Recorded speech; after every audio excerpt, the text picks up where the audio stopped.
Dear Kuya Poy, magandang araw sa inyo at sa lahat ng mga walang sawang nakatutok sa programang Heart to Heart ng 92.3 True FM. Tawagin niyo na lamang ako sa pangalang Bianca, 19 years old mula dito sa Malabon. Simula nang magkaroon si nanay ng bagong karelasyon, ay hindi na naging maganda ang takbo ng buhay ko. Aminado akong nagagawa akong pagbuhatan ng kamay ng aking amain sa tuwing umaalis si nanay para maghanap buhay. Sa tuwing tinatangka kong magsumbong kay nanay sa totoong sitwasyon na nararanasan ko sa piling ng aking amain, ay palaging nauuwi ito sa wala. Pakiramdam ko sa tuwing kaharap ko si nanay ay parabang bigla na lang hindi ko masabi ang totoong nilalaman ng aking mga sumbong. Siguro madaling sabihin sa iba na isumbong sa barangay o sa pulis ang pinagdaraanan kong suliranin ngayon, pero kasi wala naman akong ebidensya na magsasabing ginagawa iyon ng tatay-tatayan ko. Maski testigo rin ay wala ako, kaya nga feeling ko kung gagawin ko man yun ay magmumukha lamang akong katawa-tawa. Hindi naman sa hindi ako naniniwala sa umiiral na batas na meron tayo, pero iba pa rin kasi kung may hawak akong katunayan. Papaano kasi lahat na yata ng mura, pagsabunot sa aking buhok ay natumo ko na mula sa karelasyon ni nanay. Wala nga markang naiiwan ito, pasa o galo sa katawan, pero ang iniiwang trauma nito sa aking sistema ay kasing lala pa ng pisikal na pananakit. Minsan ay sumagi na rin sa isipan ko na hindi na lang umuwi sa bahay namin ni nanay.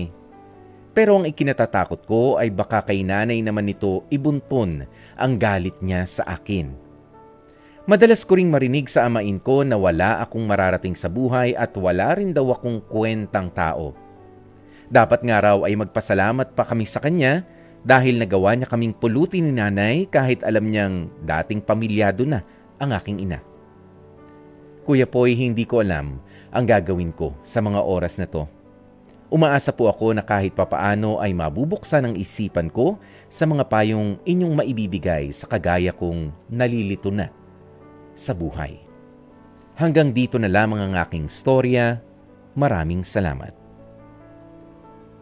Nagmamahal at umaasa, Bianca. Especially for you. At 19 years old, sabi mo 19 years old ka na, dapat lakasan mo na ang loob mo na sabihin yan sa nanay mo. Kasi ang isa sa mga nagiging problema ay sabi mo kinakapos ka ng lakas ng loob kapag gusto mo nang sabihin sa harap ng nanay mo ang mga pang-aabuso na ginagawa sa iyo nitong amain mo. Baka hindi lang yan matanggap mo nang dahil sa pananatili mong kimi dyan, o pananahimik mo dyan. Dahil kapag walang mga abuso, kung wala ring magpapaabuso, walang mananakit, kung walang mananakit, kung walang papayag na siya ay masaktan. Yan yung pinupunto natin dito, Bianca. Kaya naman, saan ka uhugot ng lakas ng loob? Walang iba, kundi sa sarili mo. Kailangan talaga ay magmula yan sa sarili mo at maniwala ka na gumagana pa rin ang hustisya para sa hindi lamang para sa batas na kapag ka nagsumbong ka sa barangay, sa mga pulis, ang hustisya na pwedeng maibigay sa iyo ng nanay mo. Huwag mo siyang i-underestimate. Kasi sa ngayon parang wala kang tiwala rin doon sa nanay mo sa kung ano yung kaya niyang gawin. Parang hindi mo siya binibigyan ng access doon sa impormasyon na kailangan niyang malaman. Kailangan munang malaman ni nanay yan. Isang mapait na katotohanan na kailangan niyang lunukin at doon natin malalaman yung susunod na hakbang para ikaw naman ay kanyang bigyan mo ng pagkakataon ng iyong nanay na maprotektahan ka.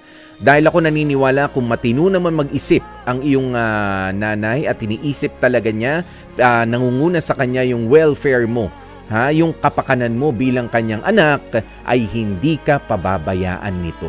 Saan man kayo makarating, dugot laman ka ng nanay mo. Maniwala ka sa kanya at lalong maniwala ka sa sarili mo.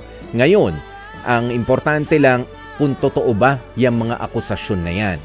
Ha? Baka naman siguraduhin mo lang, Bianca, na ikaw ay hindi rin nagbibigay ng dahilan para ikaw ay mapagalitan, mapagsalitaan ng mga bagay na hindi magaganda. Kasi alam mo, ang problema sa mga tao ngayon, lalo na sa mga kabataan, ang dami-dami mga reklamo, pero ang dami ring mga pang-aabuso rin na galing sa kanila, na sa kanila mismo nanggagaling, hindi mapakinabangan sa bahay, hindi mautusan, walang pakialam sa mga kasamahan sa loob ng tahanan. Kung ganyan, talagang anong magandang salita ang inaabangan mo?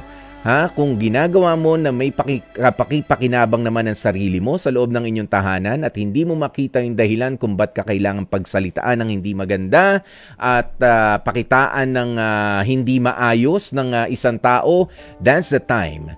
Ha, yun yung tamang rason na ikaw ay magsumbong na.